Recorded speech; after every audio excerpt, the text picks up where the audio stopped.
Wonderful, wonderful, wonderful. Hello, hello, hello, hello, hello. Hi, how are you? I'm most excellent. Well, maybe just a little tad under most excellent. So I guess that would be almost excellent. I didn't get enough sleep. Didn't get Yeah, enough sleep. I But understand. I'm good. I'm better now that you're here. Always energize me, Eric. You always energize me. So very excited. It's true. It's amazing. It's amazing. But that's just how Mournus is. Mournus is very, very invigorating, right? So, very True. energizing. Very energizing. How about you? How's your sleep going?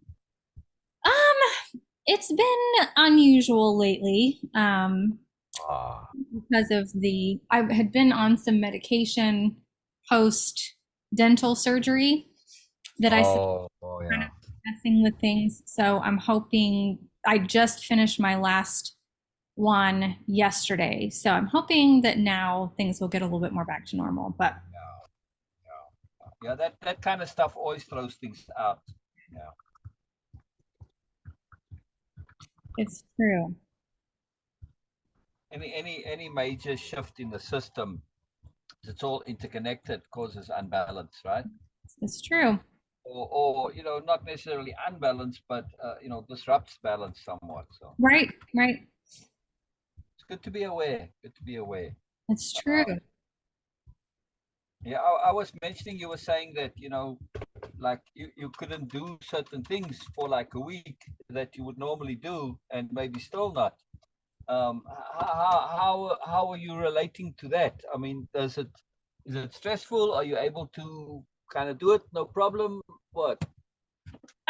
It was stressful in the beginning just because I wasn't getting enough food. I was Ah, only able to eat liquid, like complete liquid diet for several days after the surgery, and I just wasn't getting enough to eat. So that was causing a bit of a problem, but I've graduated to soft, mushy foods, and I've been doing that for almost a week now, and that's been a lot better. So, wow, wow, wow. So like baby food, yeah? well, I mean, any like eggs, mashed potatoes, uh, Ah, right. sandwiches, anything that's not like crunchy. Well, if you can eat sandwiches without the crust, well, that's pretty good, no? Yeah, yeah. I haven't been eating like toasted sandwiches. Yeah, yeah, yeah. But still, I mean, that's bread. That's wholesome enough. You know what I mean? Or not? Right. Yeah, it just seems like for me that would be, if I could eat bread, I'm good to go. I can live on bread. So yeah, yeah. Wow. All right. Wow. Still, I'm mentioning it in terms of mindset and an awareness of self. Just how we when we do experience things that are radically different, and we're forced to change, how we deal with it is a big deal. No. It's true. I mean, and if we see that, hey, you know what, I can deal with this, Hmm. and that awareness that I can, this is a big deal too, no? Right. Because it's a self-proof in a very profound way. That's a very major factor. So it's a big deal. It's a big deal when we say, wow, I might not have thought that I could, or I did think that I could, and now I know that I can. So I Right. have proof. All of it is just, when you add it all together, it's a big deal. It's a big deal. Sure. Yeah. It's very cool. Very, very cool indeed. Wow. Wow. It's very exciting. And also to do stuff that we might have thought was kind of like impossible, Hmm. Uh, yeah, and that's also very powerful, to realize that, wow, I can do stuff that I might have thought or others might think impossible. Right. Um, this is a very, very major deal in self-proof. Yes. It's true. Yeah. Yeah. This is very exciting. Just sometimes it's to make those connections, with the little things that go right, just like this now, but just to connect it, it's very powerful, I feel, Yeah. because it shifts us, and we get the value that was there, but now we're getting it consciously and deliberately, Right. and that's huge. It's really, really huge. Sometimes you got to slip the coffee just a little bit. Sorry, sorry, sorry. Sorry, Miss Manners, and sorry, Mom. I never called my mom, not that I remember. Called her mother. Right. Yeah, it sounded weird to say sorry, Ma. Sorry, mother. She was big into manners and etiquette and all that, Right. retention, in other words. Anyway, I did learn it from her though, which was useful. It's good to know. Uh, all right, so I want to go over that mind map because it's the same thing, just what we were talking about, and getting overview perspective on ourselves. I always find this most valuable and useful, and every now and then also to do refreshers and reminders. Yeah, Yep. I always find this most valuable. All right, let's put Jericho off to the side here. You're too far away over there. I need to have you where you kind of connected. You know what I mean? Can't be too disconnected. Right. All right. There you go. You're right under the camera now. um, so we were going through this, and we were going through these in detail here with the point of view to say, yes, I am this. Yes. So sophistications, key conceptions. I think we were over here somewhere, right? Enhancements. So all of them basically they were applying, and there was this understanding that yes, I am this. I have this. I am applying it. Yes, of course. There's always more to be done, but as opposed to saying, no, I have no idea what this is. This doesn't apply. Detachment, just no clue. Or artistry of living. I mean, you certainly have artistry of living going on. Yes, Hmm. right. So the idea is to have that self perspective, like very much on all the trials and tribulations you've been going through, to get some perspective on yourself, right? To say, wow, I am, and to realize how much we know and are without us specifically necessarily being aware of it. Like when you go through all these individual things, if somebody had said, well, can you make a list of qualities that you possess? It would be hard to come up with this list just like that, right? Hmm. But when you see the list and you start checking it off to say yes, yes, yes, now it's a lot easier. Yes, Right. and so that's my point, to recognize and acknowledge just the mass, the sheer volume of all of the moreness that is Erica Jayne. I like it. Yeah, yeah, huge deal. So just to come to the end of this, and I'll show you in a moment here, just to wrap it up. So we have, in the middle, we got basically all the character items, the self-conception items, all of this in there, and then we've got additional tools, techniques, things that tie it all together. Of course, habit management, mood management, energy management, association management, then all the stuff, right? It's all in here. And then again, we connect back to impeccability, strategy, and this takes us to power, and power leads to more. And now, when we zoom out a little bit here, uh, and we see the connectivity, now we'll just have to trust it, because I can't have it big and see the top. That we have at the very top, we've got that making sense. I mean, I'll have to zoom in anyway. All right. Hmm. So we start here, and then we go up to making sense over here.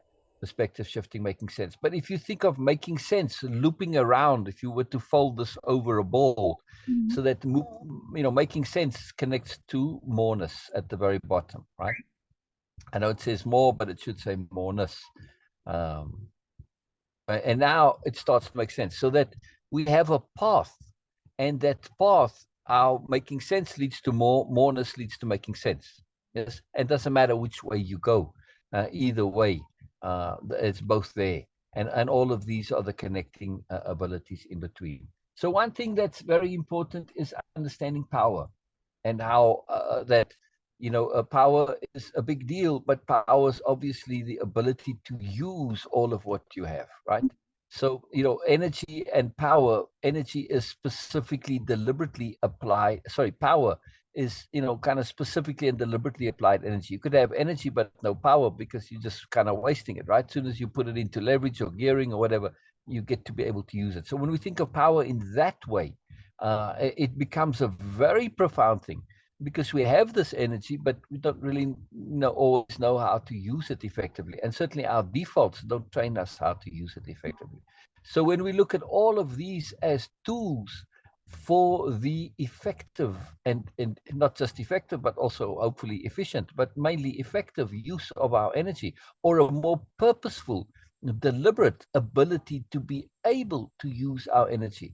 Now, all of this is a profound difference, yes? So in all of this, yes, there's more, but sometimes more is less. Mm-hmm. Not less is more, the other way around. Sometimes more is less. And I really want to emphasize this point. So I want to even come out of screen share here.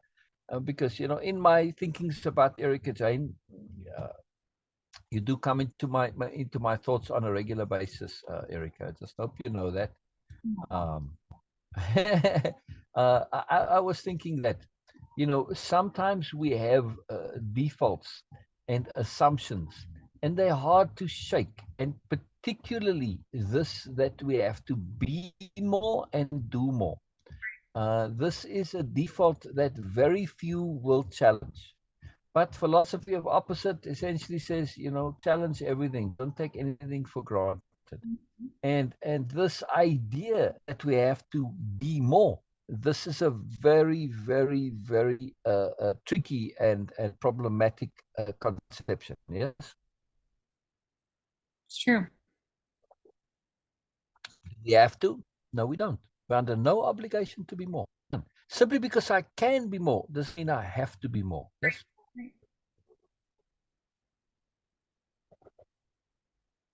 For me personally, this is a very big deal.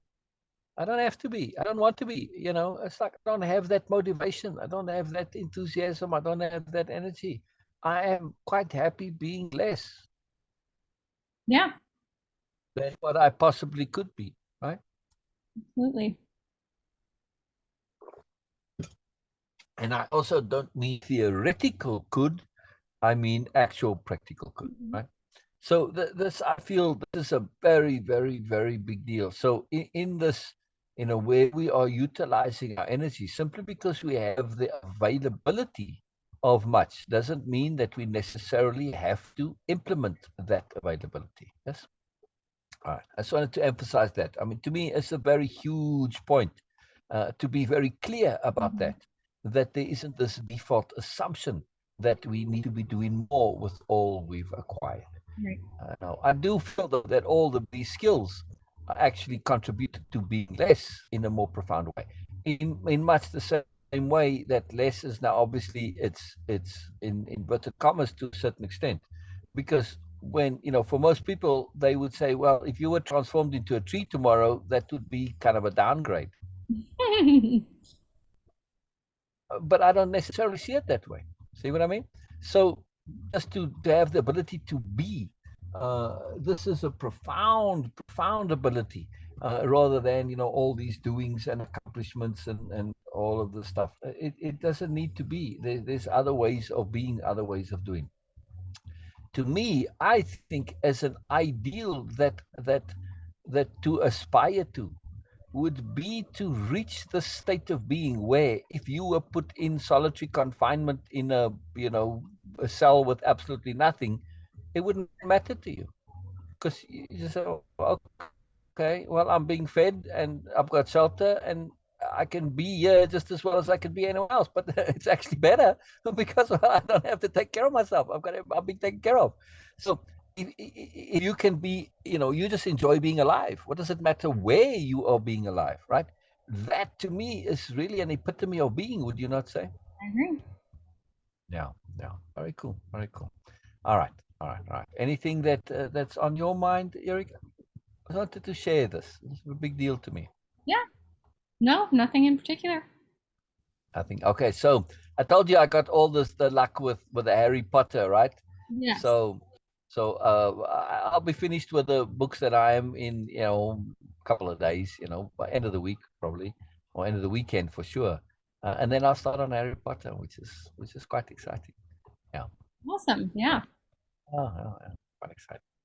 I'm just excited that you are doing it currently. So, I'll throw my 2 cents into the ring as well.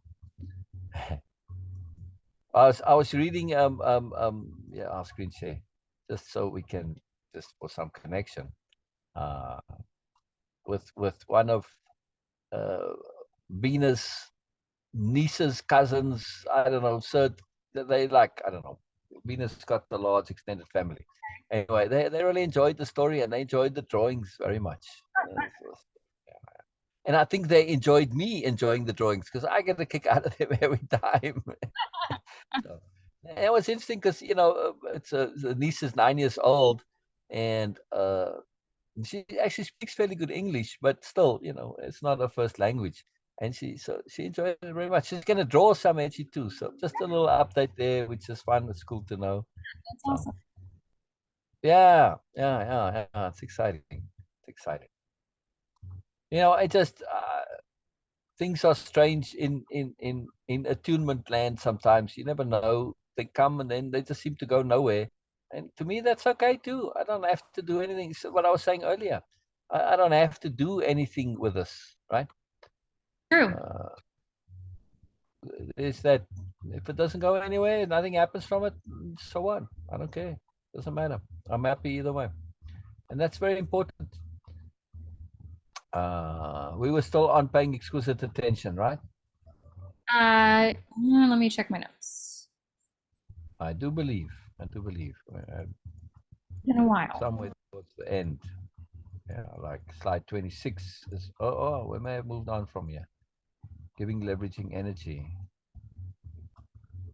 Oh, I think did we finish the recap? Yeah, we did. We did. We did. End session 4, maybe. What do your notes say? The last reference I have to this in my notes says that we left off on slide number. No, wait a minute. That can't be right. Uh,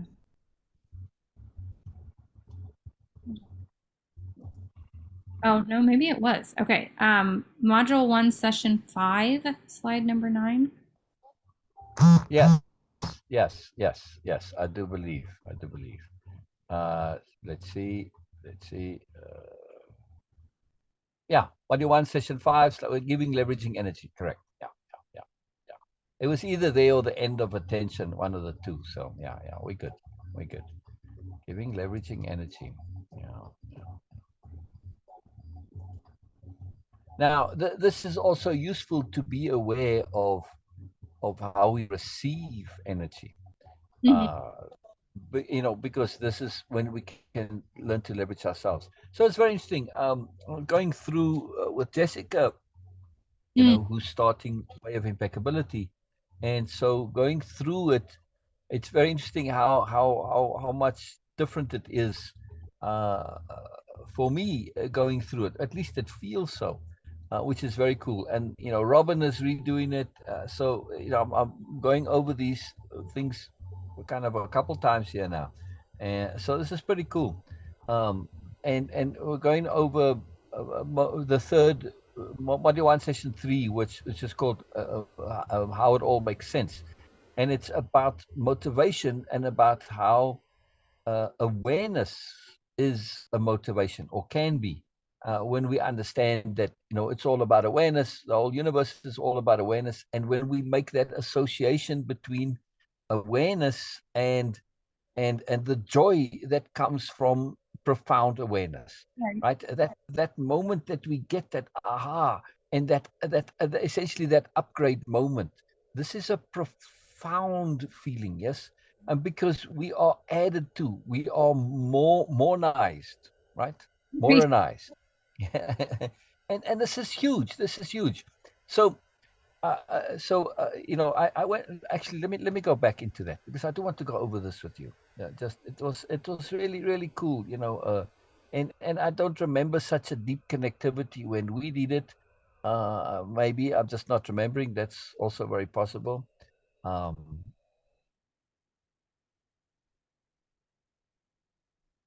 how it all makes sense. So I just want to get to the end here.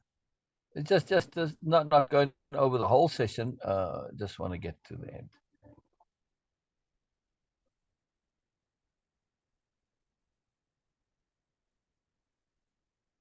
There we go.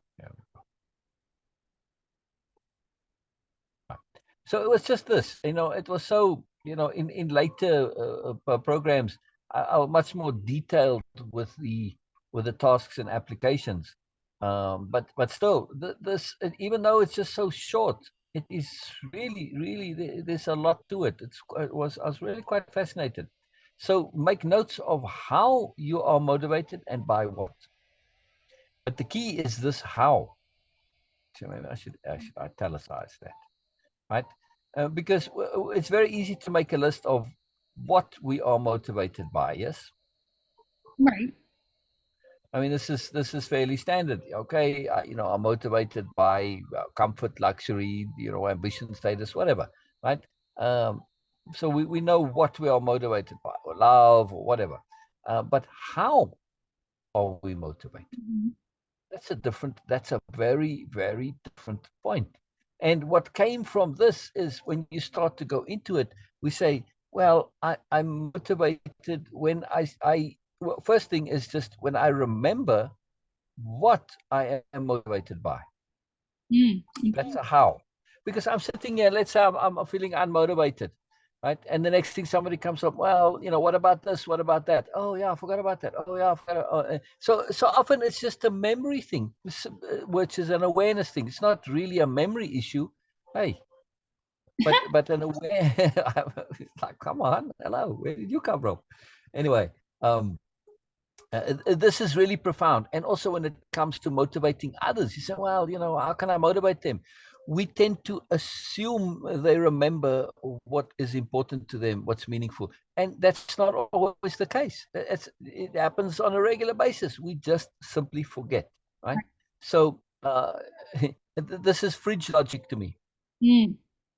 And I call it fridge logic because, well, if it's not right there in the fridge and on the top shelf, I tend to forget about it Mhm. in terms of eating. It's like, well, why didn't I eat that? Well, I just didn't see it. It just wasn't visible. So it's like, wow, really? Yeah. So, when sometimes things go out of our awareness and then we somehow disconnect to them. Mhm. And this is with motivation. This is very profound. So that's the step one for the how. And the step two is in the same vein to connect to what it is about things that matter to me that are motivating factors. Mhm. So yes, let's say I'm motivated. I don't know, motivated to write a poem or draw a picture Mhm. or painting. But to me, right, I can't do this if there's no point to it. Right. Right, there has to be a point to it. I mean, and this is a very profound, nuanced, layered motivation leverage, because you can say, well, for a lot of people the point is, okay, you're going to put it, exhibit it, post it, show it to somebody, put it up on the wall. In other words, do something with it. My motivation can be, the point to it is, well, just practice, just awareness, just the doing, experimentation, testing. So it can be many abstract reasons, which is there's a point to it. And to do it for no reason whatsoever can be the point of it also. Right. Yeah. And that's very profound when we understand that when the point of it can be that there's no point to it, Right. Right. especially when it comes to attunement. This is very key. Acting without agenda, in other words. This is an incredible ability, the ability to do and simply enjoy the doing without any reason whatsoever. This is Right. an incredible skill. So we can be motivated by nothing, as it were, Right. which is really incredible. This is really, really incredible. So meaning, purpose, significance, MPS, magic per second, if you want. These are all bonus per second, right? Meaning, purpose, significance, all of it is all the hows of how we are motivated. Beside, just remembering and connecting, and remembering that, well, many ways to get joy. And when we start to understand this, and now we say, when you look at the next point here, and it's especially make a note of how an expansion of your awareness affected you and how that feels and is. And now when we connect it all together, we get to what I was saying before. When we remember that of when we had an expansion of our awareness, how profound this was and what a big deal this was, we get to realize, which is the starting point of the session, that our greatest motivation. Remember the question was, what is our greatest motivation? Right, that's the start of it, like a plural. And so it's awareness. We don't always realize that because we don't make the connections. But when you funnel it up, and then you see that connection. So now we start to see, wow, as long as I can connect whatever it is I want to do to awareness and make that association chain, that's I'm motivated. Even if the thing is egregious, because we can always learn from anything. We can learn what we don't like. We can learn, how to deal with things that we don't like. There's always some learning. So the thing itself isn't the issue. It's the learning, and the learning is the awareness, right? Learning is awareness. It's the same thing, no? So when we make this connectivity, it's pretty much easy to be motivated by anything. Whatever we need to be motivated, we can. We just have to make those connection change. So this is what I had in mind with this, but I don't remember being able to articulate it as well. Yeah. Right. I mean, it's pretty profound when you really have this understanding that this is the whole be all and end all of everything, the ability to self-motivate at will on anything. This is a profound ability, right? It transcends us, puts us into a different world. It's really fantastic. True. Really fantastic. Yeah. It just, for me, it's super profound. Yeah. So now we are, and this is connected to what we are busy with, which is this leveraging energy, right? I mean, yes, it's called giving leveraging energy, but it's also, it's all about the ability to leverage energy, because when we can motivate, we leverage energy, right? Right. So mood is energy dependent. Yes, not thought. Okay, so paying attention with interest. And okay, so we were here on these tasks and exercises. Did we do these, or is this where we ended, or where we need to start? Remember, my last note that I had was that we were doing this. Last time we were doing this was November the 1st. So it has been quite a long. Been. Holy moly! Yeah, it's a year ago. Uh, By the way, we just go over again. So pay attention to energy sharing and share what you notice. What did you notice, learn? What affects energy communication, reception, sharing? Now, all right, I appreciate that you haven't specifically been doing this, but just think in general of when you share energy. Share energy here on Zoom. With Joe, with Kay, with anybody. mhm. Uh, yeah. What comes to mind with energy sharing for you? Um, Let me think. Pay attention to energy sharing and show what this. What did you notice, learn, what affects communication, reception, and sharing? Hmm. Um,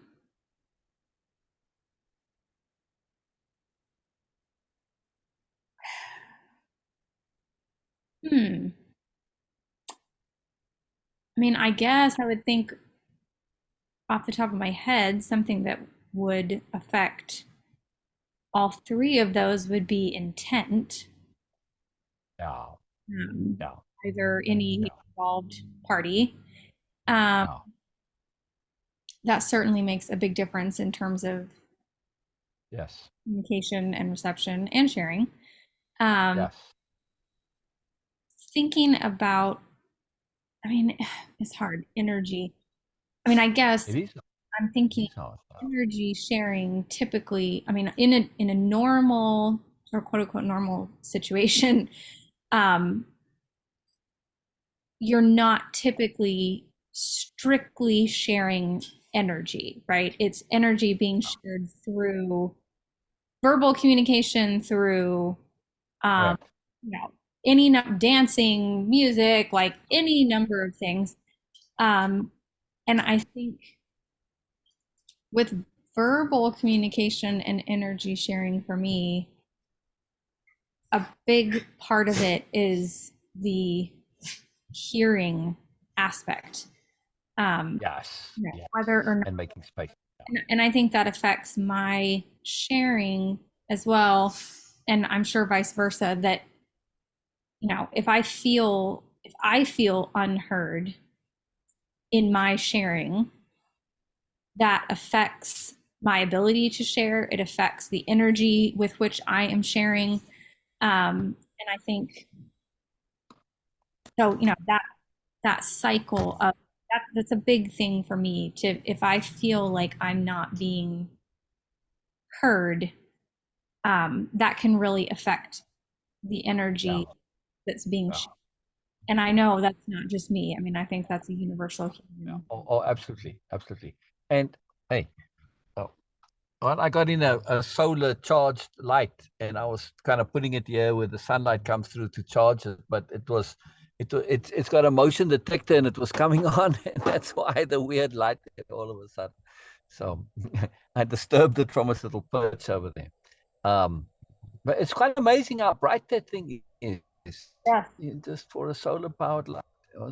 I'm just incredibly impressed by the technology. It's really fascinating. And a small little solar panel too. It's like, wow. Leveraged energy, in other words. It's connected. But I wanted to ask, yes, about being heard.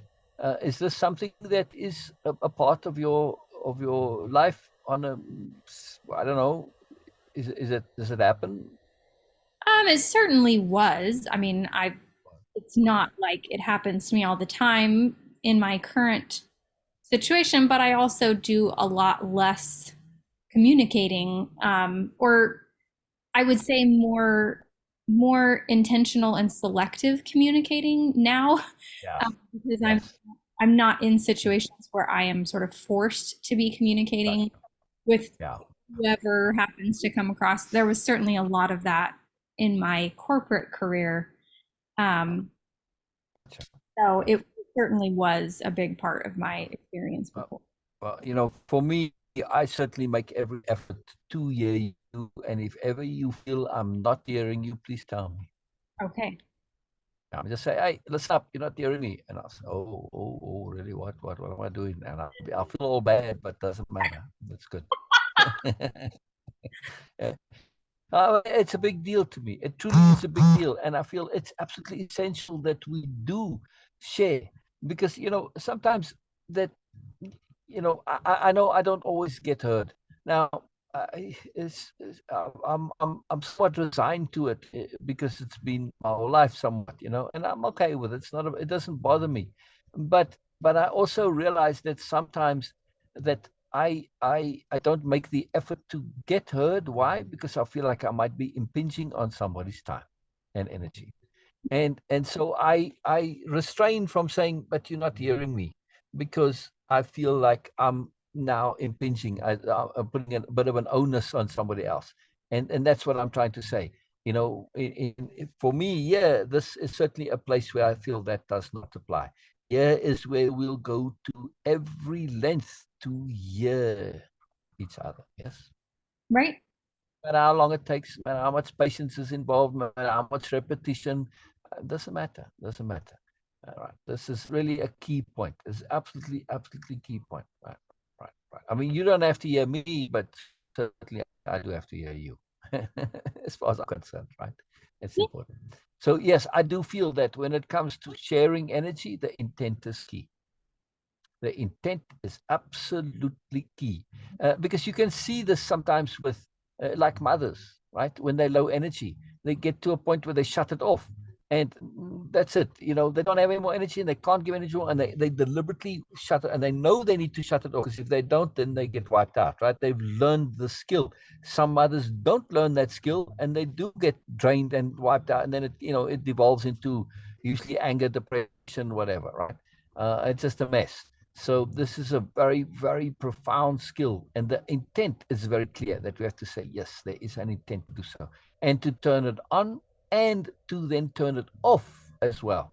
Right? Even when we have energy, we can't just leave this thing running all the time. It's like leaving your lights on. Just because you can afford it doesn't mean it's a good idea to do it. Yes. So we have to, get into that habit of always turning the lights off. Yes. This was a big deal when I was a kid, by the way. You left the room, okay, you're going to the kitchen to get something out of the fridge. You turn the light off, you come back in, you turn it back on again. So it's just, you were kind of drilled into this. Put the light off. So a good habit. It's just that anti-waste mindset, which that was a big deal for me growing up. I took that somewhat to heart, but this anti-waste was a very big deal.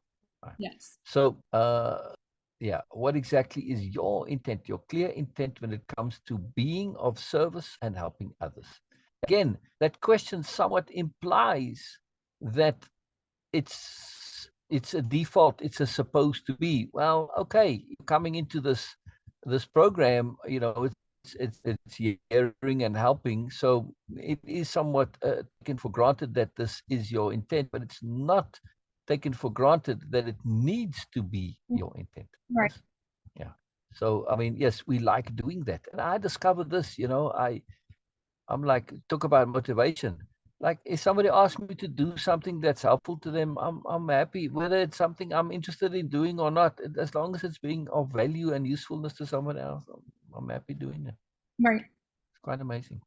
Yeah. So, what is your intent? Your clear intent when it comes to being of service and helping others? This is interesting, the question here, because at first it's sort of not very clear, but it's to check that the intent is not one of telling them what to do, and status and ego and all of that stuff, right? So what's the ethical importance of choice in this? Right. In this intent, right? So that's the key, right? So we can't deprive anybody of choice. When you're telling them what to do, you are limiting or depriving of choice. That is not ethical. Yeah. Why is solution not ours to decide? Again, somewhat of a question. We've been through this many times. And it's very profound, this understanding that, you can't really provide solutions. You can provide options, but not really solutions. And when you do, you have to be very, very, very careful of it, right? How exactly do we then share a solution we believe to be valid? Through choice, through option, through variety. Yeah. It's something I feel I need to work on more, is sharing a greater variety of solutions. Yes. And to throw in a few bad ones too. Describe so far how you understand the process of coming to resolution, keeping in mind there's more to come. I have no idea what that means right now. Either. What does that mean for you, Rebecca? Coming to resolution, keeping in mind there's more to come.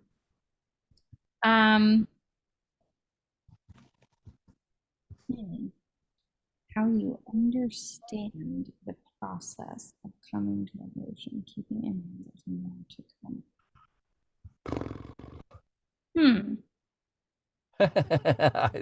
It's probably related to a slide. I think I'm going to go back and look and see, right? How that relates to the rest of these questions. Yeah.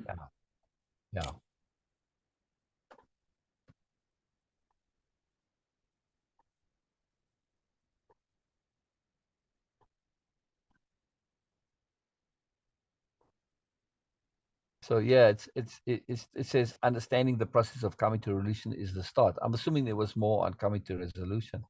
So, yeah. Yeah, I mean, the only thing that comes to me for this, especially given the keeping in mind there's more to come, is the concept of what you say often about resolution isn't the same as solution. That Correct.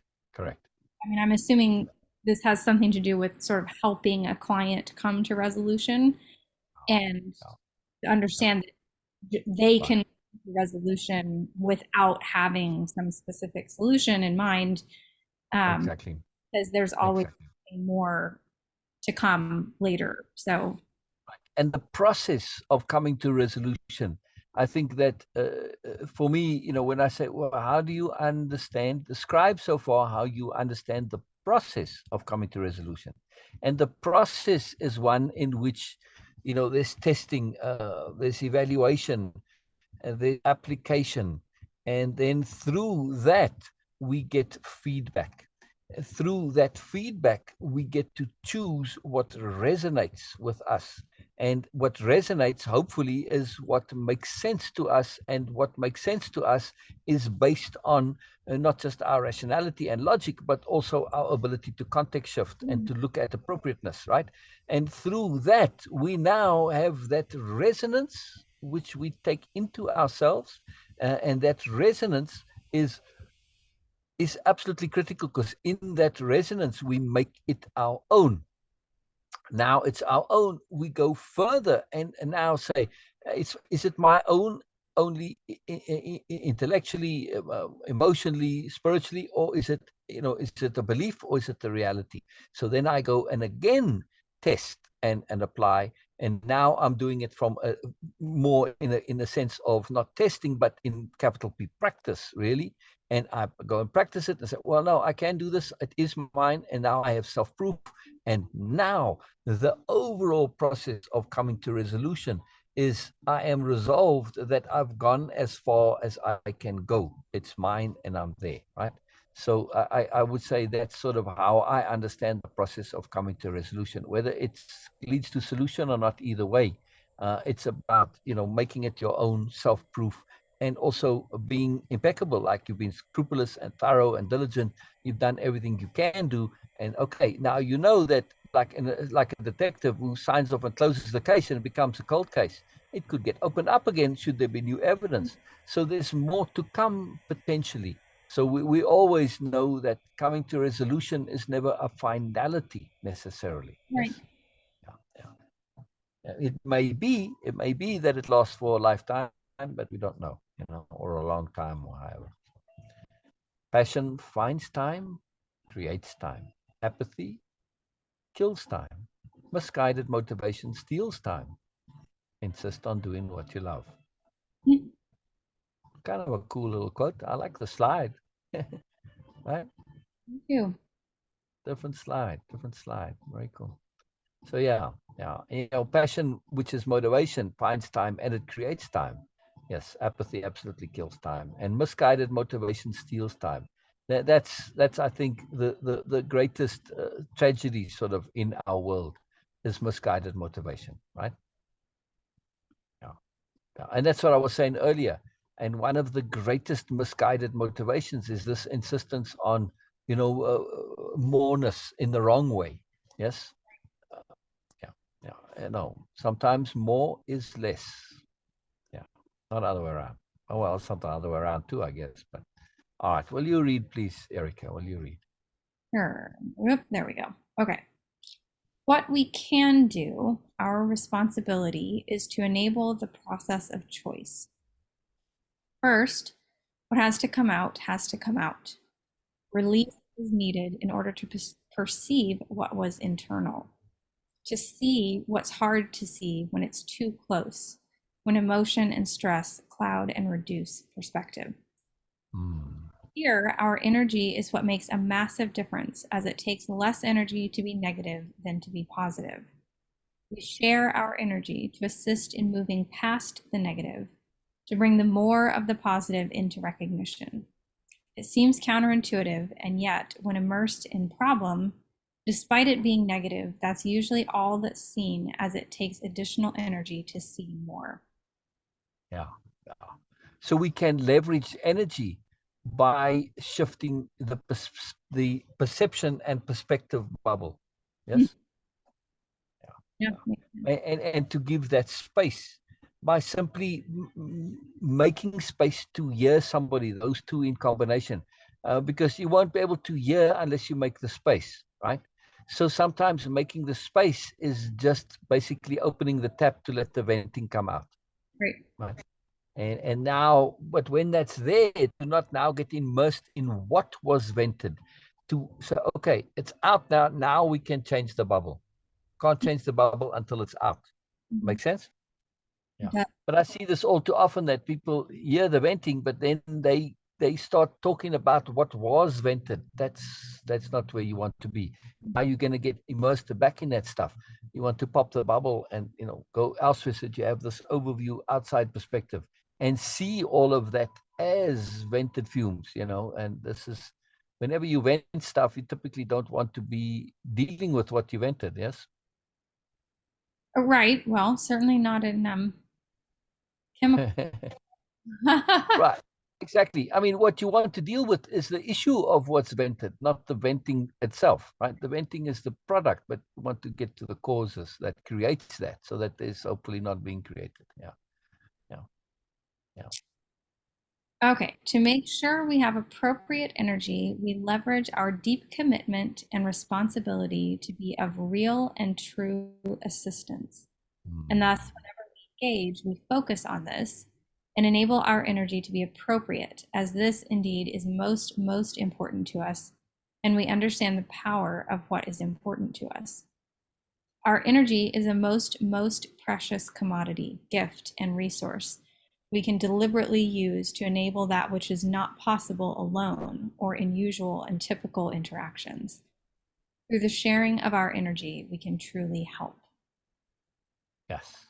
So the key here is in this slide for me, my takeaway is that I need to be connected to what motivates me. Right. And if I'm motivated, that tends to be infectious. Mm-hmm. Yes. So I can leverage others' energy or my own by being motivated. Yes. Right. So this is really interesting. When we aren't motivated, it's not all of us necessarily. One part of us can start to be motivated, and then it starts to infuse to the rest of us, which is a very profound understanding of how we are. We Yeah. are not one. We Yeah. are a multiple. We are a multiple. Yeah. It's important to understand how extra energy changes matters. When it's available, it enables more than is usually possible. This is a profound service we can provide. We do provide. We need to understand exactly how. We provide energy via our interest, our care, our concern, our responsibility, our ethics, our impeccability, and our intent. There's not all that much to energy except we be aware of it and thus use it deliberately. Wow. Wow. Wow. Wow. Wow. We provide energy via our interest, our care, our concern, our responsibility, our ethics, our impeccability, and our intent. This is very profound to me. Yeah, Yeah. it's very profound. And also the first paragraph there, to understand that uh, uh, that when extra energy comes into it, the reality is shifted. Mm-hmm. Yeah. Right? I'm sitting low energy, and the whole world looks crap. I get a boost of energy, and suddenly the world is okay.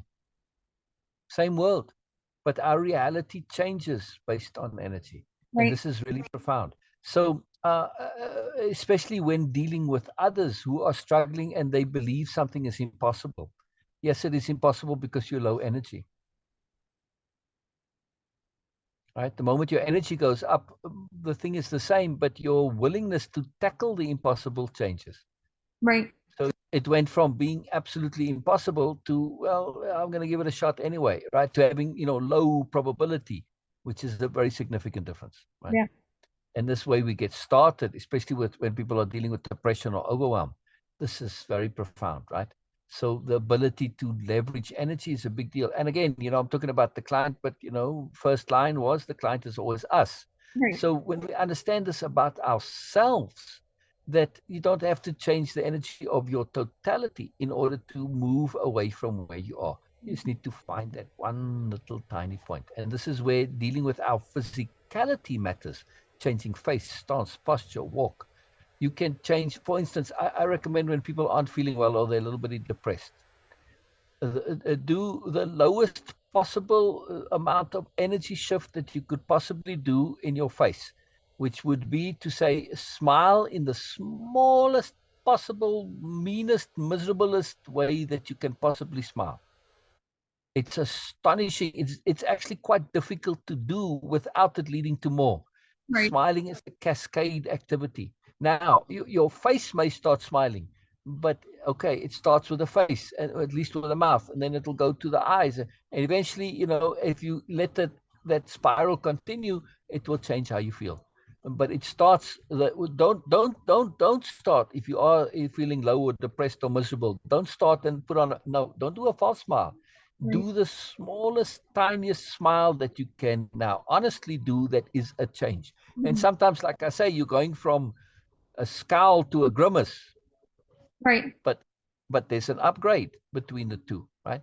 I mean, maybe it's the other way around, but it doesn't matter. My point is that one is a movement in a direction. It's astonishing how powerful this is. I am absolutely fascinated, Erica, because I work on this every single day, changing my physicality. It kind of snaps back. I'm pulling on those elastics, and let's go. But it's just an ongoing process. But how my entire reality is absolutely, completely different when I feel differently, when my tensions and energies are holding the body in a different way. Those default tensions are quite a big deal. And, I wish I knew the secret of how to do this, but hey, I'll keep going at it. But it's quite profound. It's quite profound. Really quite astonishing at how change of physicality changes our reality perception. Yeah. It's incredible. It's truly, truly amazing. All right. Oh, you read, please. You read, please. Tasks and exercises. How exactly can you be the most useful to your client or to another in actuality in the realness of longer term? That's a really huge question, is it not? um, I mean, the first thing that comes to mind, this is a very simple answer, Brilliant. but the first thing, that's not particularly a simple question, but a simple answer. The first thing that comes to mind is just, I mean, it's cliche, but it's cliche for a reason. The concept of you being in the best place for yourself is what's going to be Exactly. most helpful to anyone. Exactly. Exactly. That is a simple answer, but that doesn't mean it's not profound. Right. That is an incredibly, stupendously, awesomenessly profound answer. I mean, that's a philosophical answer, a really profound, deep philosophical point. It might be simple, but it's really fantastic. So if you were to restate that, please just say it again for me. I think I don't want to say being your best self exactly because that's very subjective, but um, Being your mourners self. yeah, being Yeah. it seems counterintuitive to I mean, for those of us who have a helping heart and don't like focusing on ourselves, it seems really counterintuitive to Yeah. focus on yourself first. Um, Yes. but that really is a necessary step Yeah. in order to be helpful, truly Yes. helpful to anyone else. Yes. Yes. A decompression logic. I like it. Yeah. Yeah, I mean, this is so sad that this has actually really happened, where the mothers tried to put on the masks for the children in decompression, and they all three died or whatever it was. And this is the saddest thing to me, and this is profound. I really remember that example because this is exactly what you're saying. If you truly want to be of service, be your mourners. Hmm. Okay, best if you want to say that. But this is absolutely the key to new nobility logic. And as we're going now, we're starting to see how this is starting to overlap, right? This is completely and utterly what like Biel is all about. And all of them. It's to learn how to be your mourners. And simply by being your mourners, you are of the most service that you could possibly be. Right. Yeah. It's an incredible thing. It is a really, really incredible. And like you say, for those of us who have this default helping heart logic, it is the hardest lesson to learn because it's so counterintuitive. But boy, it is a lesson. It is a lesson. And the more I look at people's lives, when I look at life lessons, people misunderstand life lessons to a great extent, I feel. They think life lessons are, okay, I learned this and this helped me. No, a life lesson is something that typically you don't want to learn, you don't think you need to learn, you don't think you should learn. It's like really obvious and duh. And essentially a life lesson is it's going against whatever you thought was right all your life. But that's what you got to learn to see that it's not so. And this is a profound, that's to me what, when we look at our lives in that context, we start to see, I get it now, universe. I get it. This is what you've been trying to get through to me all my freaking life. Like everything was revolving around this. The whole setup that I came into was for this reason. It's really, really profound. Really, really, really profound. To go completely against your inner defaults. This is it's a big skill. And of course, the ability to do that means that I have the ability to choose, to truly, truly choose. We think we choose, but we are choosing based on our defaults, not really a choice. It's true. Yes. I mean, it's one of those things where if you were truly manipulating people and you could put motivations, you know, like you could mess with their memories and stuff.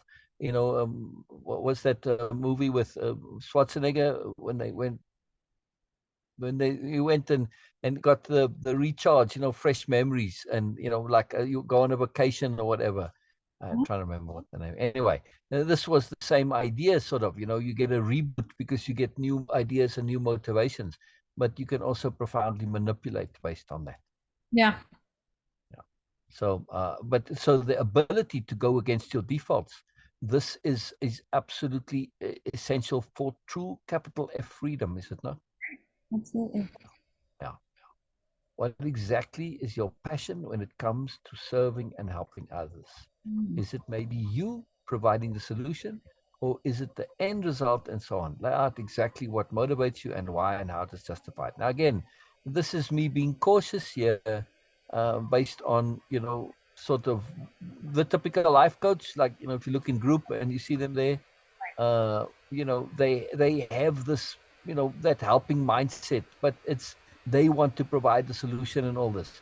Right. And it's not where we need to be at, you know. So just a reminder, just a bit of a safety check there. Right. And I feel this is very important because, you know, people get it, but their defaults bring them back to it all the time. So even though we're deep into the program already, I keep coming back to it because we need to be reminded, oh shit, yeah, I felt back in that. I fell back into that. Habit, of course, takes us over, and habit is entrenched unawareness. Right. Yeah. And when we realize that, we get very scared and you know, horrified at habit. Yes. Yes. I mean, it's really scary to think that you could just lapse into unawareness and become an idiot just like that. You know, it's like, wow. Yeah. Why does it generally take less energy to be negative than to be positive? How does familiarity of response and usual options factor into this expensive? Well, we've covered this, you know, just, you know, it's your higher brain shutting down. So we end up in that default state there. And it is peculiar to me, though, that if you take that brain out of it, I'm wondering if, you know, beside that brain, if it is inherently so that it's easier to be negative than to be positive. And I guess in the sense that negativity is destruction and positivity is creation. So when you look at it from a purely physical point of view, it's typically easier to break things and tear them down and destroy them than it is to create them. Right. So in that sense, I guess objectively, it's easier to be negative than to be positive. Yes. Yeah.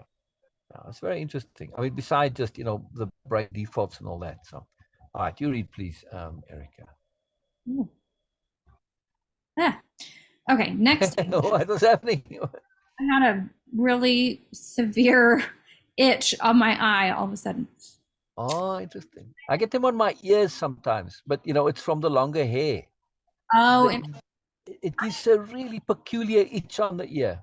My eyes itch all the time. I know I got that from my mother, who has the same thing. Oh, interesting. I get, yeah. It's not a reaction to makeup? No. Okay. No. Just checking. I mean, it's sort of obvious, you know, but it happens all the time, regardless of. It really pains me to hear that you have stuff like this in your life. It just seems wrong, you know, really. Well, side effects of being human, you know.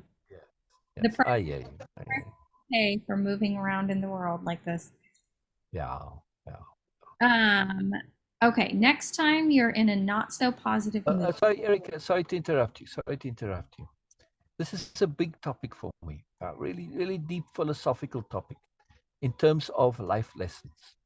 I feel that things like the itchy eyes or whatever, they are here to cure us of this lust for physicality. Interesting. I feel this, right? I'm not saying this is so. I'm saying I feel this personally. That some point in the universe is saying, dude, you got to get out of this hankering for the physicality and going back there all the time. You need to learn that this isn't your only option. Right. And so when you, as your awareness starts to increase, you become aware of all of the things that, well, you sort of tolerate because you're in an unawareness bubble. But the reality of it is like, holy crap, how can you possibly be physical? It's just not possible. I mean, let's take being vegan to the extreme, Right. right? Now, like those Jainists, right? Who walk with the brooms and sweep the path so that they don't step on anything. Oh, wow. Boy, I've never heard of that. Right.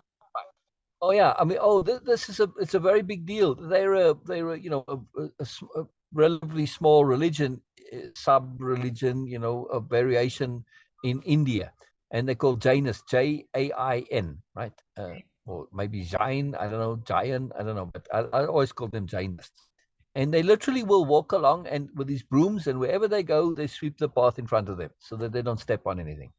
But you know, some scientists came and pointed out, said, "Dude, you guys are actually killing more with your sweeping than you're stepping out, and this was quite devastating, right?" But the intent was there.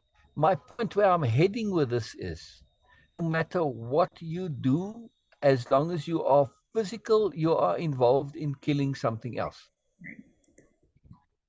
It's not possible. I mean, you know, whatever, you know, just your digestion. Yeah, I just killed, I don't know how many microorganisms I just killed, right? By just scratching my forehead, right?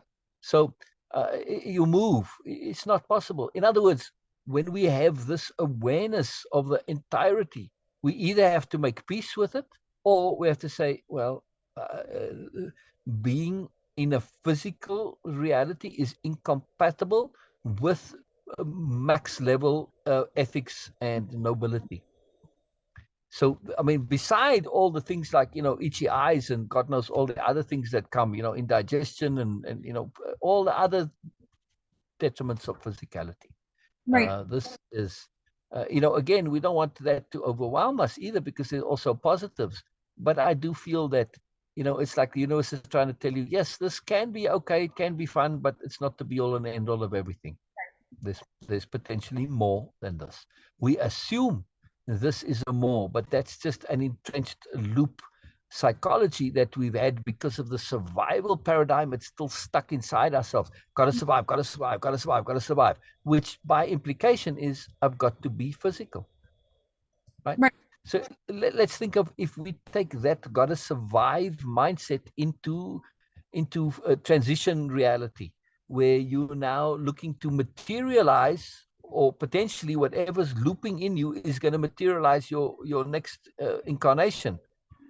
See what I mean? If you got this, I got to survive. By implication, I've got to be physical. Well, you're just going to loop onto that. You don't have a choice. We want to get to the point where we can choose what we want to Absolutely. be. So this is just a big point. Sorry, it came up. It's just amazing to me how the connectivities, you know, you're saying with your eyes, you know, that whole connectivity chain there. It's really cool. It's really, really cool how that works. So it's just something to think about. Again, it's purely my own personal perspective, but I think it has some merit, no? Yeah, I like it. Yeah, yeah, yeah. I like it. Yeah. Uh, okay, did we answer this? No. Next time you're in a not so positive mood, focus on your responsibilities of being and use that to shift your mood and share what happened. Responsibilities of being. So like being not negative. Correct. Correct. Correct. Correct. That's it. You know, and that's it. It's so simple. but that one simple awareness, like, oh, my responsibilities of being, I have a responsibility to not be negative, and that not so positive mood right away transforms. Yep. Now you might be in a neutral, sober mood, but there is no such thing as truly zero neutral mood, really, right? Right. Because a neutral is a positive, because it's not a negative, right? So there isn't really a true neutral in reality, right? And for some people, they'll see neutrality as negative, but doesn't matter. It's perceived. But when we see this and we realize this, immediately there's that shift of mood. Right. It's very profound. It's really, really profound. Very cool, very simple. Right. Yeah. So Wonderful. next time you are in any interaction,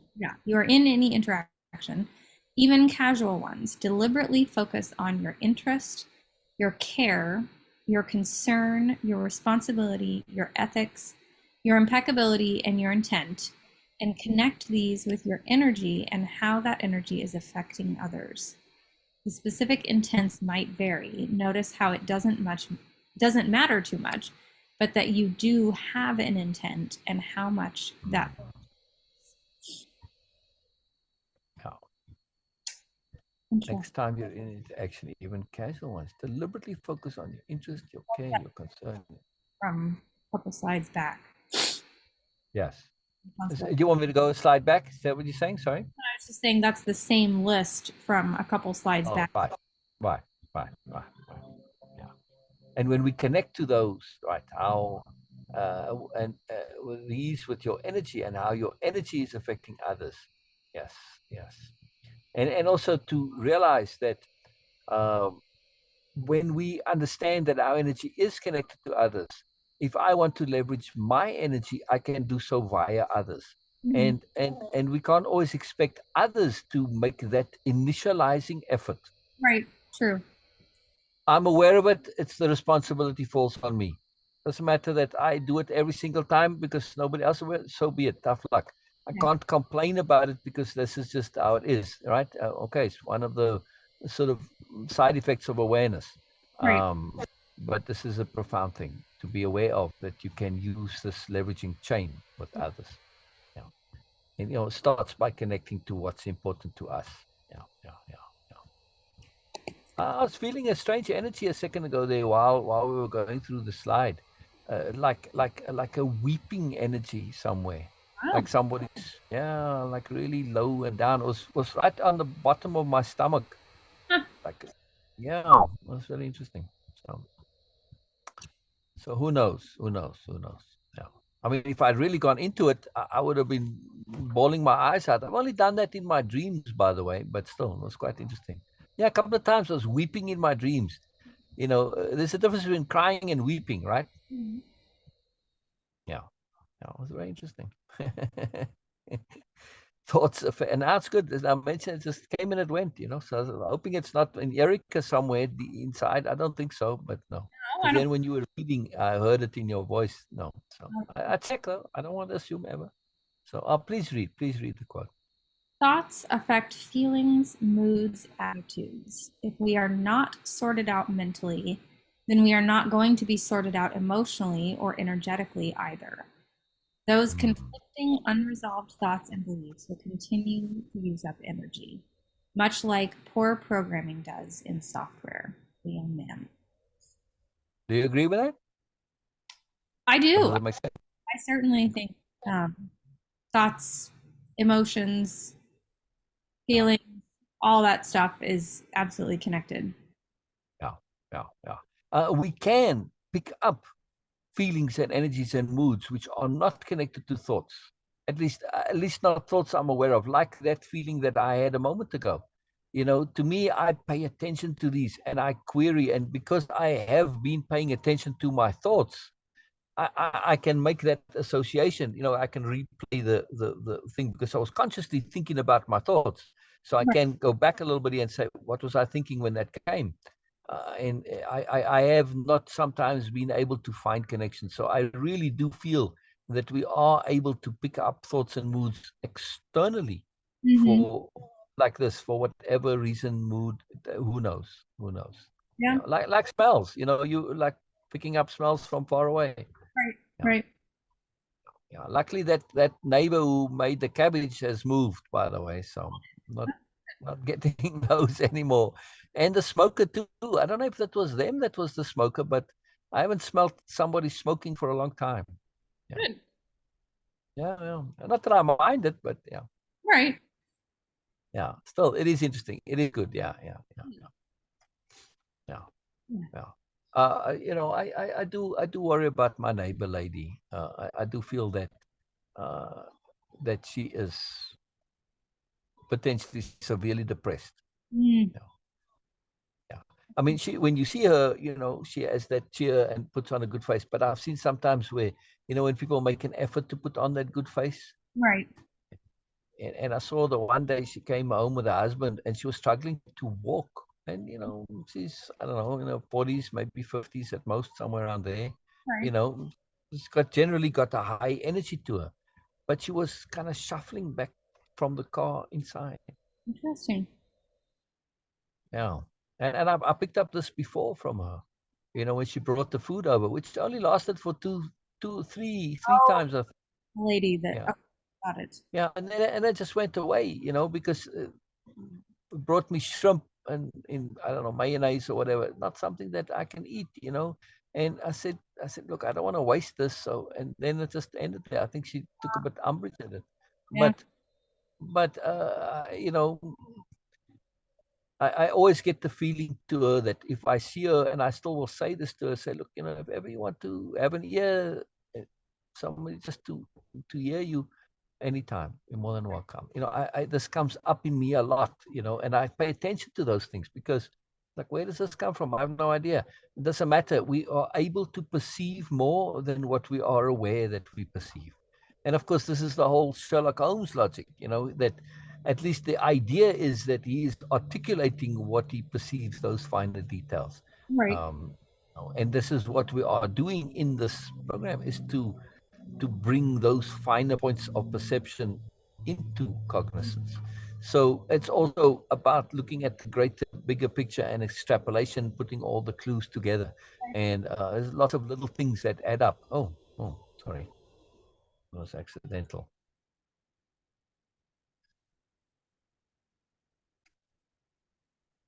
Oh, okay.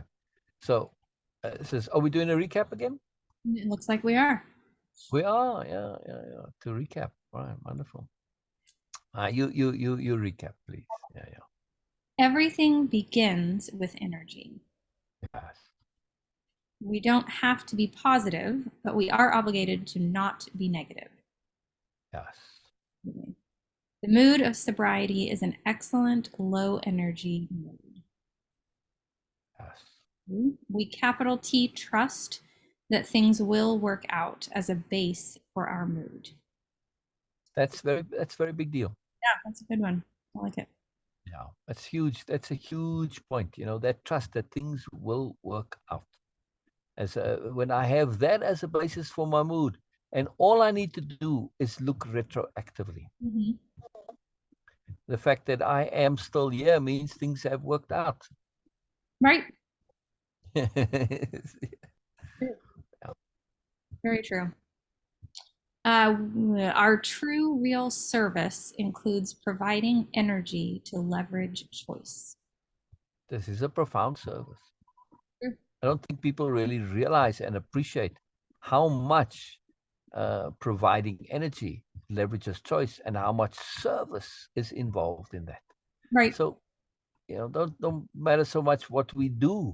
If we're providing energy, that's all we need to do. Right. That's all. That's all. That is a doing we can do for somebody. Yeah. Now, what they do with that energy, as long as we leave it free for them to do whatever they want with it, doesn't matter.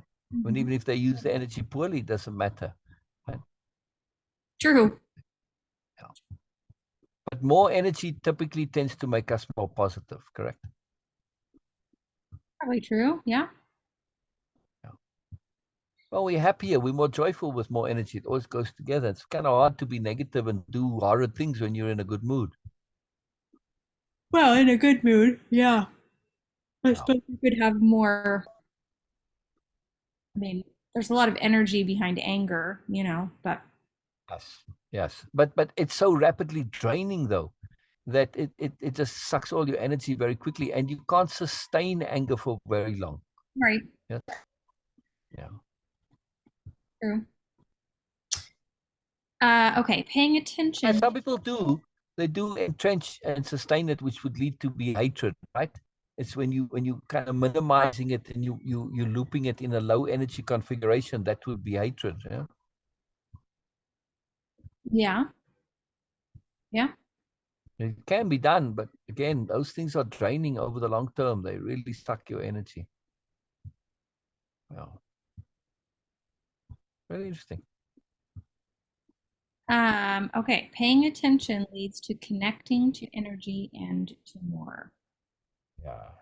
Yeah. It's a very interesting point, from an ethical point of view. What if me providing energy aggravates? And Interesting. yes, there are cases where this is absolutely true, like when dealing with the black hole personality. Right. The only way to help a black hole is to starve it. Right. I mean, assuming the intent is to not be a black hole, right? Of course, the black hole wants to be a black hole. But once the black hole implodes and realizes, oh, wow, there's a whole other reality out here. Oh, thank you. Right? But the only way to help them is to not give them any energy. Even loving them makes them worse. Correct? Right. Because it's giving energy. Yeah. Yeah. So the only way is to starve them of energy. So this is, this real truth provides energy to leverage choice. And in the black hole, this is sort of an exception to the rule, where we have to deprive energy so that they can come to a place of choice. A black hole has no choice but to be a black hole. Correct? True. Yeah. Yeah. It's true. So I guess this would be providing, it would be in brackets with a minus outside the brackets. Want to get mathematical about it. All right. Our aim of service is to enable the ability and opportunity to choose from a greater range of options. Maybe? Yes. Yes, yes, yes, yes. Option, not options. Oh, okay. Yeah, I mean it to be without the S, because it's the concept of option, right? A greater range of option. Okay. Like capital O option kind of a thing? Yeah, yeah, yeah, yeah. Like saying ability rather than abilities. Okay. Abilities are the particular details. Abilities the overall. So same thing with option. Yeah, yeah. We always keep humility and our ethical responsibility in mind. Yeah. True. Our service connects our understanding of coming to resolution to overall perspective. Mm, mm. I like it. There we go. Somehow these little text boxes shrank, some of them, Yes. over time, and you get that next line there. Our service connects to understanding of coming resolution, connects our understanding of coming to resolution to overall perspective. Yes, this is very key.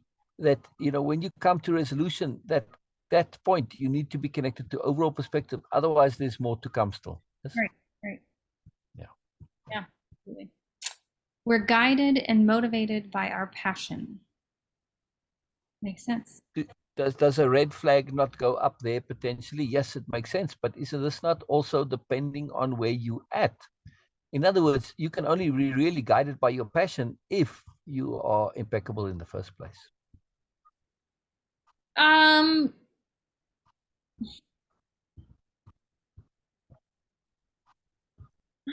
I guess my thinking of it would be you can always be guided and motivated by your passion, but it may not always be capital P passion. It, Well, what I mean is that the serial killer is motivated and guided by their passion. right. That's Now, do you think it could be an impeccable serial killer? no. Interesting. I think it's possible. I mean, I don't think it's likely. I kill- don't think it's likely, but it's possible. a serial killer? I mean, I think there could be an impeccable killer, but an impeccable serial killer? Yeah, yeah, serial killer. Well, let's take the lion, right? Okay, lions are they terrible. I mean, to be a lion basically is like just living in high school all over again, right? With that, clickiness and hierarchy and all that's not fun. But let's say you were an impeccable lion or a tiger, a solitary creature, right? You're a serial killer, are you not? No, I mean, you're not killing because you enjoy killing. You're killing because you're doing it to survive. Right, right. I understand, but let's say that tiger learns that I don't have to eat, I don't have to kill things to live. I can eat other stuff. I mean, like dogs. Dogs can be, I don't know, somebody's making their dog vegan. Oh, Frauke Gaia is making a dog vegan. He says, well, right, right. So it's possible for a dog to be vegan, right? I mean, they can live on stuff. The dog might not be very happy about it, but it's possible. So what if the tiger, say again? I wouldn't think it would be very healthy for them. They are genuine carnivores, not Correct. omnivores. We are. Correct. I agree, but apparently this is actually possible from what I understand, right? Might not be healthy, but maybe she gives it supplements or whatever to compensate, right? So, but let's just assume for argument's sake, the tiger comes to discover that, well, it can live on other stuff, right? I don't know, just for purposes of the analogy here. And it says, well, I don't have to, I'm not killing now because I'm doing it for food. But then the universe comes along and says, but wait a second, there was another purpose to your killing. You were providing the opportunity, and your pressure was making your prey more aware, right? So you were helping them to grow in general as a species. Without you, they're going to just devolve and become unaware and mindless and all this. So now what? Now what does the tiger do? I have no idea. You see what I mean, though? If the tiger is impeccable, it says, well, I have to go back to, maybe it doesn't have to actually kill them, but, make them kind of close to it and they can sort of escape. And, well, that was close, every now and then, okay, you kill one just to say this is for real. But you essentially leveraging whatever the deer or whatever the animals to be more aware, to be more sharp, for them to be impeccable. So it's a impeccability leveraging of each other, no? Yeah, yeah. I mean, I get what you're saying. I think it's just a Yeah. difference in terminology for me. I wouldn't call that serial killing. So I still don't personally think there is.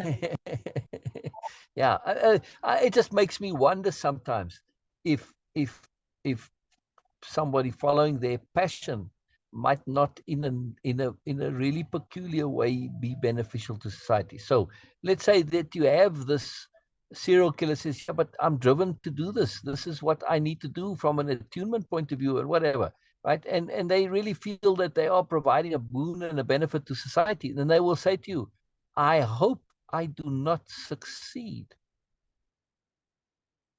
If we are both impeccable, then I will press you to the point where I don't succeed, and I'll be happy with that. Does that make sense? No, it doesn't. No. Okay, so I'm an impeccable serial killer. My impeccability is going to say, I hope I don't succeed. Because if I'm an impeccable serial killer, the point and purpose of what I'm doing is to leverage everybody to be aware, to be on guard, to pay attention, and all of this. See? Right. So I hope I don't succeed. I see the cat. I put out some almond milk. Do you think cats will drink almond milk? I don't know. Maybe. You never know. Uh, so, sure had a whole lot of like food stamps left over. Today they come on the cards. So she said, look, I've got extra of this that I've accumulated over time. And so she just said, okay, use them. And I bought a whole bunch of stuff at Walmart. But they substituted, which is interesting. Because I said, okay, go, because it's all done online. So, I did it as a pickup rather than a delivery. It's close. So, but they gave me almond milk and chocolate almond milk. And I have no idea why. I don't know what possibly they were substituting. But it's like, man, I tried the almond milk. I really gave it a good shot. I tried it in my coffee. It's like, no, even in the Yeah, coffee, it doesn't work. not good in coffee. It's yeah. There's It's too flavored. And this wasn't even flavored almond milk. It was just plain almond milk. So Bina suggested I make custard out of it Interesting. because, it's got a similar taste to custard. So, yeah, I'm going to try that. But anyway, so I put it in a bowl, some of it at least, outside. Hoping, I just saw the cat come over the fence here. That's why I'm jumping to the. Sorry, random phone call from someone I don't. Oh. So I just saw the big ginger cat, the Prince Harry, come over the fence here. So I'm hoping it will see the milk and do it there. So I hate to waste things.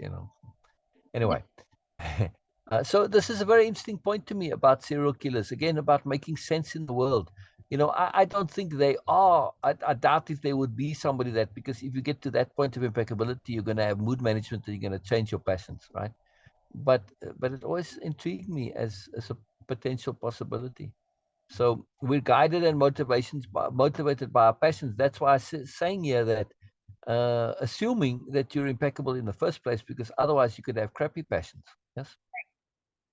And that's the point. Right. So just there's a bit of a qualifier there. Right. It's our responsibility to enable the process of choice.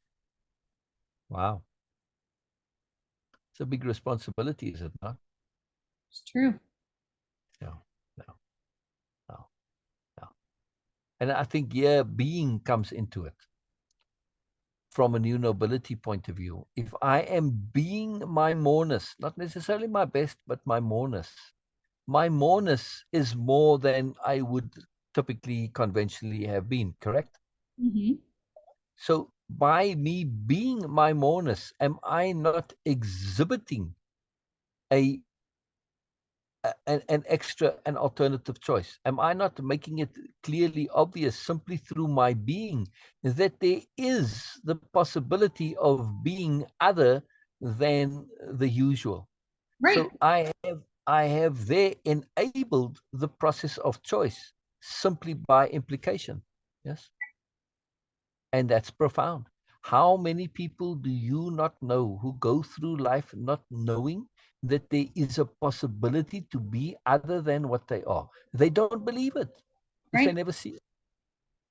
They don't believe there is a moreness that can be had. Mm-hmm.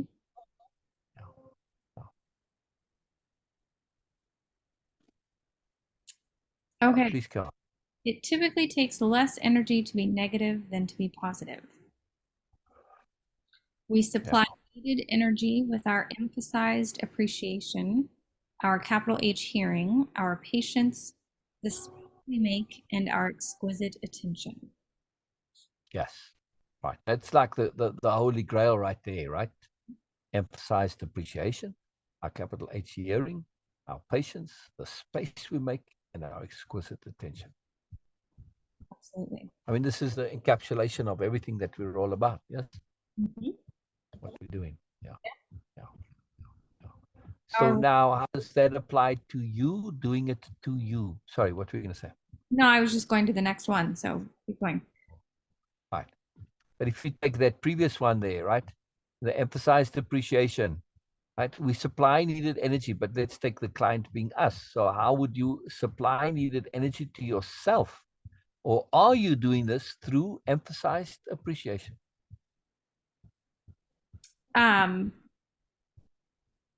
Yeah, I mean, emphasized appreciation of yourself, I would imagine. Yes. Do you do this?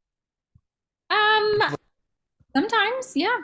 All right, good. I mean, that was the point, or one of the major points of the mind map exercise. Right. Was emphasized appreciation, right? Awareness of, yeah. Now that you mention it, I realized, yes, I've learned a whole bunch of stuff, but so many and so much. I was like, wow, okay, now I really have emphasized appreciation, Right. and your energy goes up with it, right? Capital H hearing. Do you apply capital H hearing to yourself? I do. You do. I agree. Patience. Yeah, I'm getting better at it. I I laugh because that's always the qualifier when you with patients. It's amazing. I love this. I love this. Yes. And the space you make space for Erica, Jayne. Yes. Yeah. Yes, you do. And your exquisite attention. Yes. I do feel this really applies. Again, see, I'm doing what it says to do. Right? Supplying energy, emphasized appreciation. Just making the obvious obvious. Very important. Very important. And when you hear it from yourself rather than somebody saying it about you, it's profound the difference. Yes. Yeah. Very Yeah. true.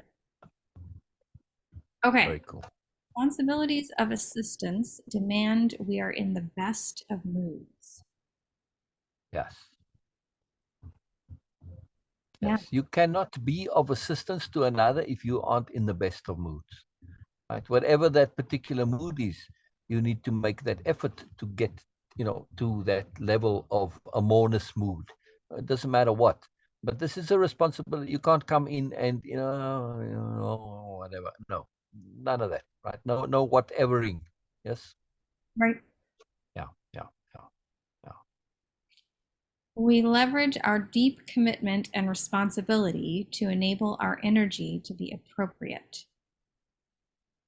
And we leverage our deep commitment and responsibility. Yes. Yes. Yes. So our commitment to moreness, to appropriateness, to goodness, and ethics, nobility, all of that, and that's our deep responsibility. That automatically leverages our energy to be appropriate. If Mhm. I am consciously keeping in mind responsibility and my commitment to appropriateness, that how can I be inappropriate with my energy? It's not possible. By the way, do you think what are these flamingos? What are these birds? I think they are flamingos. Do you think this one over here might be scratching its head on the legs of this one over there? It could be. You never know. Yeah, wouldn't that be cool?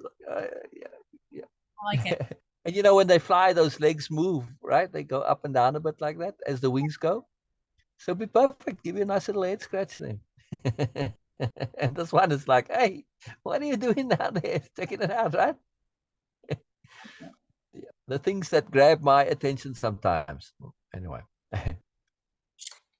Through the sharing of our energy, we can truly help. Yes. Yes. Simply through that. Mhm. Simply. Extra Yeah. energy enables more than is usually possible. That too. That too. And So, it extends our perception and understanding and awareness of what is possible. mhm. We believe what's possible relative to the limits of our energy. Right.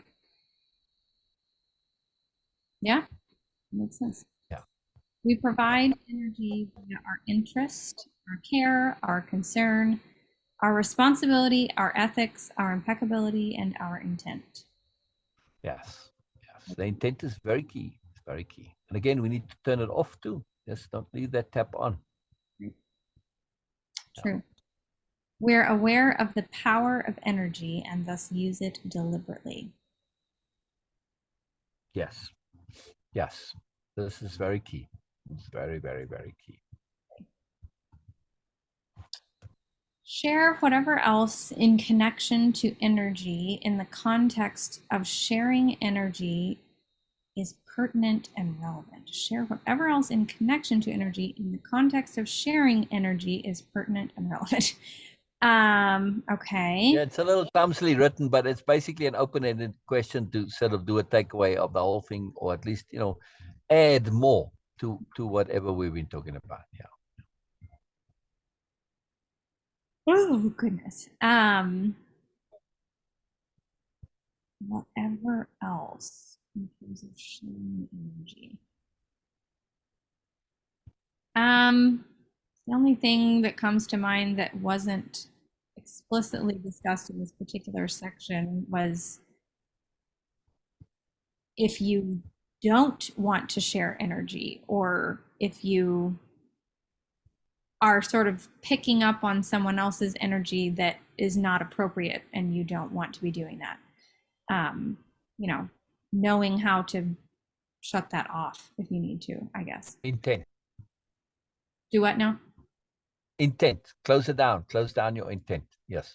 Right. Very clearly. And also to say that this is it. I'm not going to be receptive to that energy, and be very clear. And, again, appropriate attention to say, I don't want this. I'm not going to let it out. And that's it. Mm-hmm.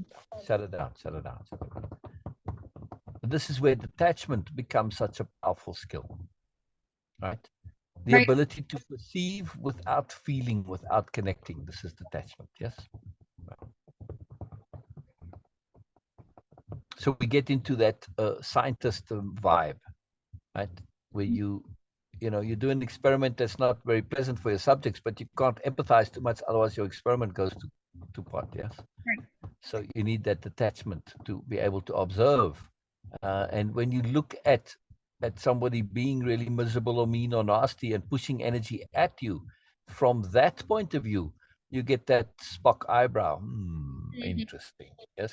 And the moment you get into that mode, it all changes. Now you're observing them from this overview perspective, this detached perspective. It's not emotional. It's purely analytical, and that helps tremendously, right? Yeah, because you depersonalize it. Right. Um, okay. Always be paying attention to your energy. Know what drains it, what enhances it, brings it out, etc. Yes, we want to be absolute wizards when it comes to energy. This is what wizardry is all about, is it not? Yeah, sure. I like it. It's you're paying attention to energy. You know what drains it. You know what enhances it. You what brings it out. What multiplies it. What magnifies it. What expounds it. This Yeah. is it. Yeah, Sure. yeah, yeah, yeah. And when we understand the connection between attention and energy, a la Einstein, Mm-hmm. we become wizards. We become wizards, right? Very M is E divided by C squared. right. Wizardry, right there. Sure. Slow down that energy. Slow it down. Slow it down. I'm not sure why this is the ending here, but we waste a lot. It comes from Bina, but no, she got it from somewhere too. She saw this quote. Man, this is really appropriate. But the key to this is obviously that so much of our energy gets drained via the mouth, right? Yeah, yeah, True. very profound, very profound. Any takeaways from this overall? Um, ooh, I can't tell what music that is, but it sounds Oh, lively. you can hear it. Wow, All I wow, wow. Hold on 1 second. Hold on. can hear every once in a while is little doo doo doo doo doo Yeah, doo. yeah. Hold on. There it goes. Doo, doo, doo, doo.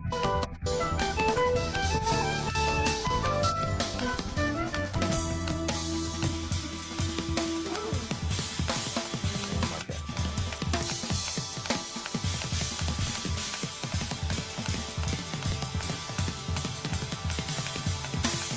Just do it by.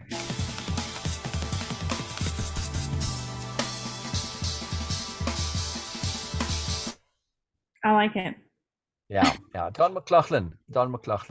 He is one of the probably the core member of my Vishnu Orchestra, and he did a lot of solo stuff. I think he's still around actually. I've told you before about how profoundly influential Mahavishnu Orchestra is. When you start tracing back lineages in music, huge. So Jan Hammer, Jean-Luc Ponty, and who's the other guy?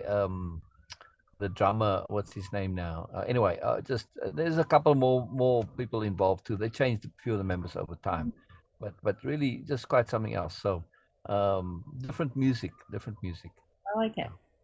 Yeah, yeah, yeah, yeah. Um, Very different. Very different.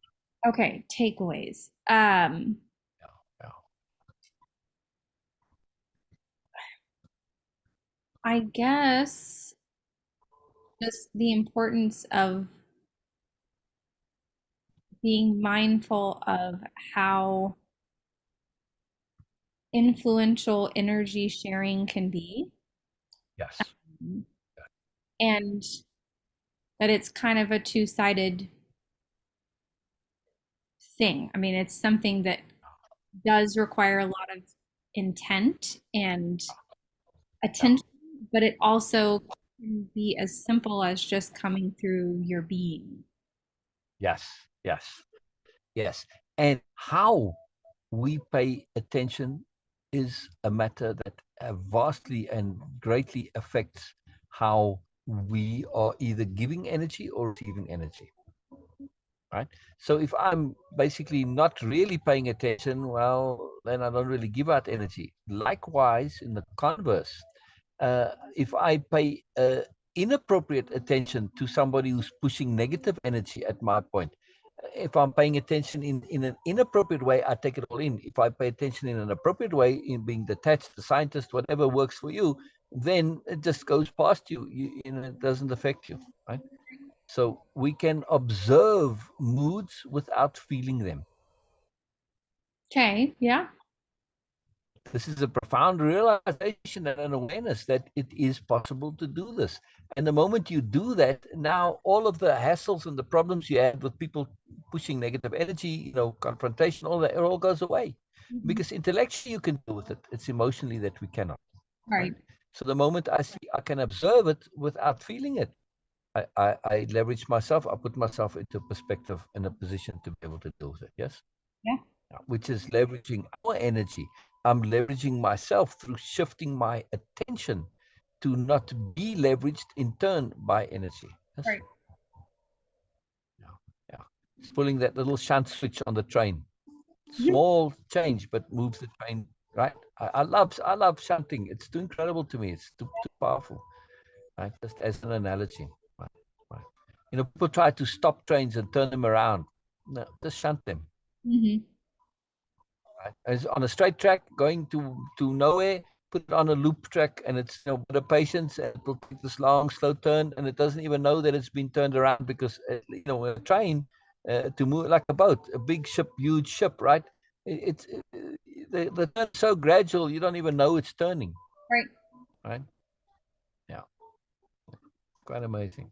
Unless they, when they do turn around, typically they'll do it while people are on shore. You know, when they stop in the harbor and they back out, and the tugboats, you know, they've got assistance to turn around. It's quite amazing. You know, it's a rigmarole. It's a rigmarole.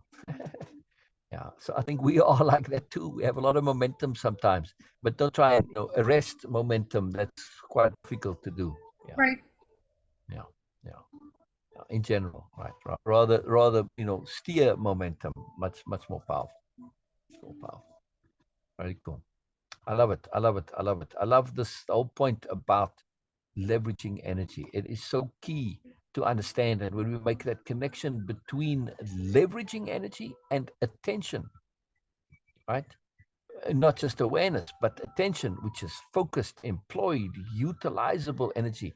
It's, I can be aware of what's going on, but unless I pay specific attention, like for instance, you know, negativity, I'm aware of the negativity coming to me, but I need to do something else beside be aware.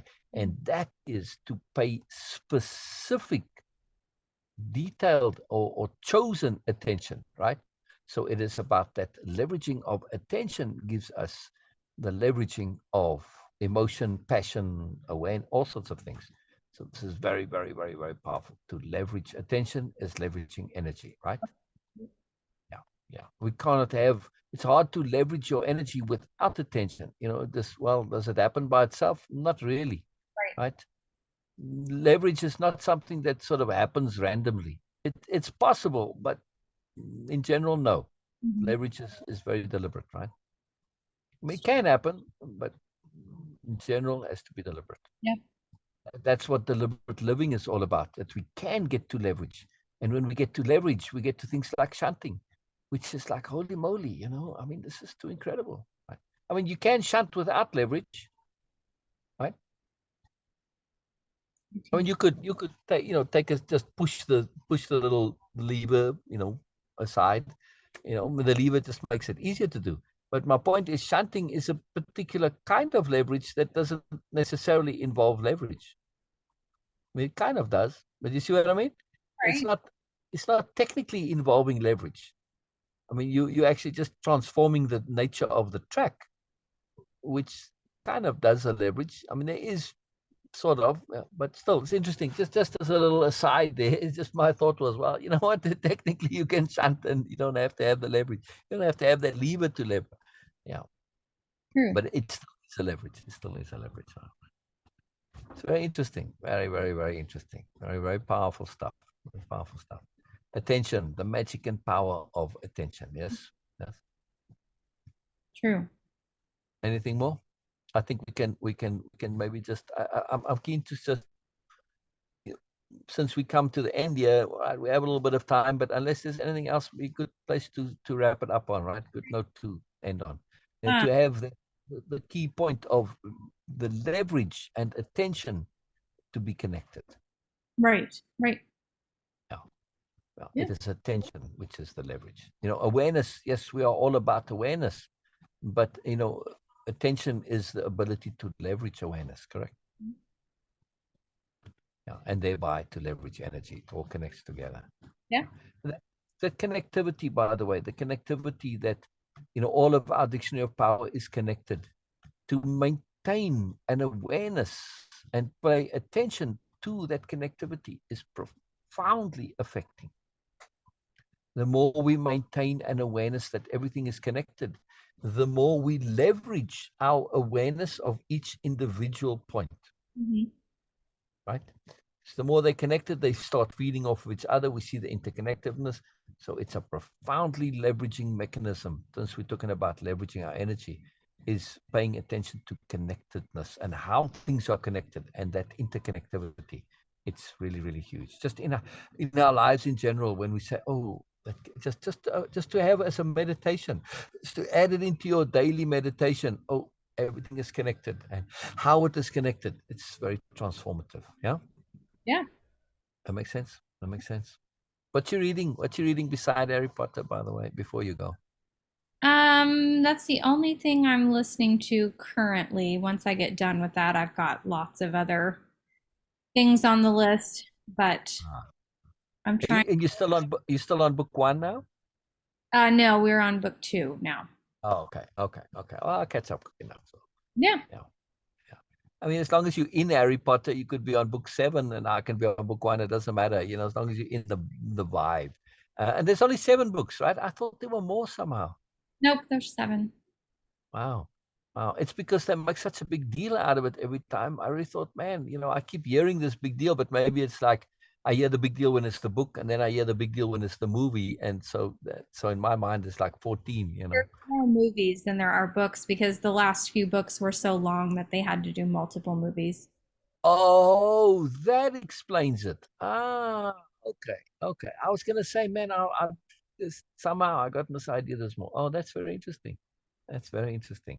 Yeah. Because the first book, not that long, right? I mean, it's 8 hours audio. Yeah, the first book wasn't that long. The second book wasn't that long. The third book wasn't that long, but then four was big. Um, but they managed to fit that into one movie, and uh, 5 and 6 were decent. I think I can't remember how long 7 or yeah, how long 7 was, but there. I mean, she packs a lot of activity into the last few. There's just a lot going on. Gotcha. Well, it makes sense because it's, denouement and climax and all of that all together. Are there plans for more books? Do you know or not? Not that I know of. She wrote that play that takes place in the Harry Potter world, but after like 20 years after the end of the last Harry Potter book. It's about one of Harry's sons. But beyond that, I don't know of anything that she has. Okay. Interesting. They, So is it all resolved in book 7? The story comes to a resolution? Okay. they obviously have done spin-off movies from other things like the Fantastic Beasts series, but those weren't books. Yeah, yeah. Interesting. Interesting. Exciting. I love long series. I really you know, when I look for series when I'm doing my choices, you know, that's it. I seldom read individual storybooks anymore, you know. I like series. All right, brilliant, brilliant, brilliant. All right, we still got a few minutes, but it's a good place to take care of it. It's so profound to me, all of the stuff that we're talking about. It's like the be all and end all of everything. Yes, this connection between energy awareness and attention, and of course, to pay attention to attunement as well. This is the most profound leverage of all. No, yeah, yeah, yeah. I want to revisit attunement at some point again. When we're done with this, there's a little short one, attuning. What's it called? Attentive attuning. I know it's AA. Ah, dang it. Click too fast.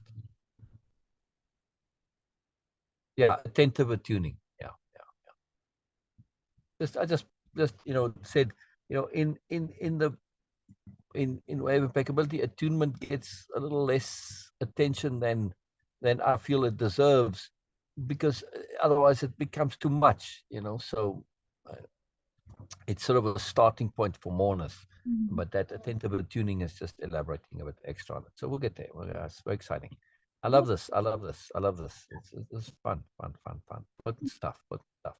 And just overall in life in general, I'm just checking. You good? You happy? Everything is. Yeah, everything's good. I mean, despite your travails, right? Erica's travails, you are good. Yes. Yep. Yes. Do you feel that who you are, your way of being, helps you to deal with these things? To deal with what, like the teeth and stuff? Yeah, the travails. Um, in some ways, yeah. Yeah, I mean, having more patience, more discipline, all of this, you know, having more character, impeccability helps with everything. So, yeah, absolutely it does. It was somewhat of a rhetoric question, but yeah, yeah, yeah, it's a big deal. It's just good to be aware, you know, that people can really struggle from having stuff like this. And of course, when they don't have the ability to deal with it, it starts to materialize into other things, and you know, problems create problems. So you could end up in a really bad way if you don't have the ability to deal with it. Yeah. Yeah. Yeah. Wonderful. I hope you get it. I hope you get a chance to have a nap. Yeah, me too. I'm sure I will at some point. Oh, good. Oh, good. Oh, good. Is the cat gonna get to the cat food, or is it gonna get donated? I've got to get onto the Google Translate thing. I think I'm going to take the little packets out of the outside packaging. If I can get Yeah. it where I can really actually read what the ingredients are. But if I You can, know, I truly don't want to cause you hassle. So if you want to just donate it to Goodwill or throw it in the trash, feel free, please. well, I appreciate it. But yeah, I'm going to try to see if I can get the ingredients. You know, don't stress it. In other words, what I'm trying to say, you know. I mean, I was thinking with the lizard food, you know, you could just sprinkle it out on the yard somewhere where there might be lizards and let them eat it, you know. Yeah, Right. sure. You know, truly feel free to do with it as whatever is most energy efficient. Yeah. Right. That's the key. That's the key. Brilliant, brilliant, brilliant. I still keep looking, but I don't see anything. So I do enjoy giving gifts. Truly, it's a great joy. And it's very difficult, I gotta tell you. But still, when I do succeed, it's a great joy. I appreciate it. Absolute pleasure, Erica. Absolute pleasure. All right. See you next time. I look forward to it. I look forward to it. Yeah. Bye bye. Bye bye. Bye bye. Bye bye. Super magic.